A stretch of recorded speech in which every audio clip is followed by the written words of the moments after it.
loan application na not 7 days to pay but 45 days. At syempre, pwede ka ulit maka-loan kahit hindi mo pabayad yung unang loan mo. Installment pa to guys. At yes, pwede mo pang buong ma-receive yung mauutang mo dito. At ito po yung loan application na si Fast Cash VIP. Pero for those na nahihirapang hanapin kung saan pwedeng ma-download si Fast Cash VIP, kinakalungkot ko guys. Wala po siya sa Google Play Store. But good news, meron pong Fast Cash sa iOS. At yes, yan po yung in-applyan ko ngayon at i-share ko siya ngayon sa inyo guys kung magkano yung pwede kong mautang dito. Same kaya siya ni Fast Cash VIP na meron po akong loanable amount na 15,000 pesos.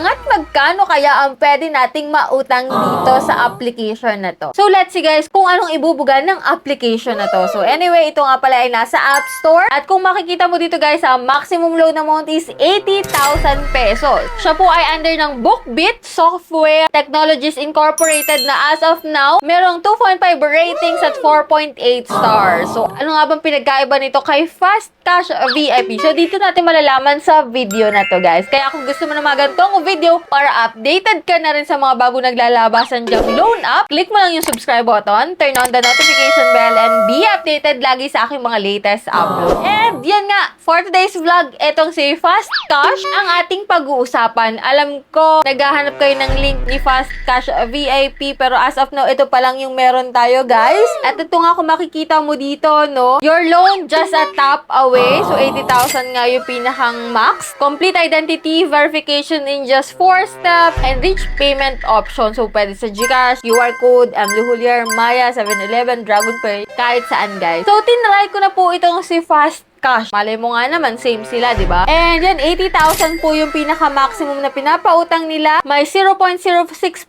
per day na interest at 240 days yung loan term. So, let's see. Click natin yung apply. At ito nga guys, kapag gusto mo mag-apply dito, syempre maglalagin ka using your active mobile number kasi doon po magsisend ng verification code. And then after nun guys, naging 88,000 na po yung maximum loan naman sa first time. Lumaki pa lalo, no? Imbis na papaliit. At bumawas po ng 1% yung kanilang interest, naging 0.05% per day na lang. So, click natin yung apply and ito yung mga fill upan natin dito. At kung makikita mo may pangalan sa taas ha, Bilis Loan. O, diba? Dito pa lang magdududa ka na guys. Anyway, continue natin. Sa authentication, so halos lahat naman po ng ID ay pwede, pero ito po yung recommended ID nila. And mag-start ka na mag-fill up ng personal information, job information, contact, 3 number lang, but make sure alam dapat nila na ilalagay mo sila para hindi na sila mag-worry kung tawagin man sila or text. Sa payment account information, pwede po sa e-wallet and bank. And yan nga guys, no, yung 88,000, so not 15,000, not 4,000, kundi 2,000 pesos lang yung pwede mong mautang dito guys. Anyway, hindi naman to pare-parehas. Ito yung sa akin, mas pwede yung sa inyo guys is mas mataas pa. So, depende na rin guys. Pero sa 2,000, papakita ko po sa inyo ha. So, dito, easy loans, worry-free daw. Pero yun nga guys, Bilis Loan talaga yung pangalan niya kung makikita mo dito. And ang nakakalungkot pa guys, 1,200 na lang yung marireserve natin. Hindi siya full amount, no? So, repayment amount natin is 2,000. So, bakit naging 1,200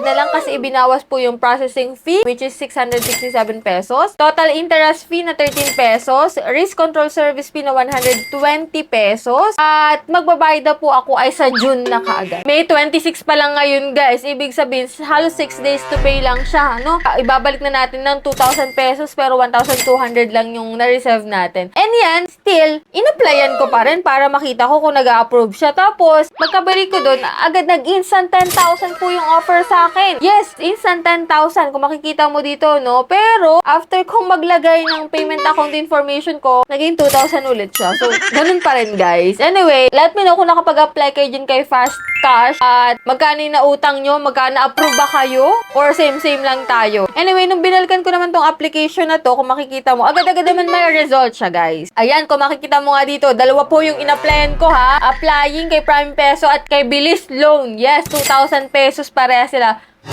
Multiple loan siya guys. Pero yan, rejected po yung aking application. So nakakalungkot din na hindi siya katulad ni Fast Cash VIP rin talaga na may mga reward bonus pa nga doon para mabuo mong ma-receive yung maloloan mo. Tapos installment up to 45 days. So ito 6 days lang halos guys. Anyway, that's it yung review natin about dito kay Fast Cash na nasa iOS. So, hindi po siya talaga si Fast Cash VIP. So, try naman nating hanapin si Fast Cash talaga para sa mga Android user. So, check nyo po yung next video ko about dito kay Fast Cash para sa mga Android users. So, sa mga may katanungan pa dyan, comment nyo lang po dyan sa comment section. And that's it. Sa mga hindi pa dyan nakasubscribe, just click the subscribe button. Turn on the notification bell and be updated sa aking mga latest upload. So, bye-bye na muna for now, guys. See you on my next video.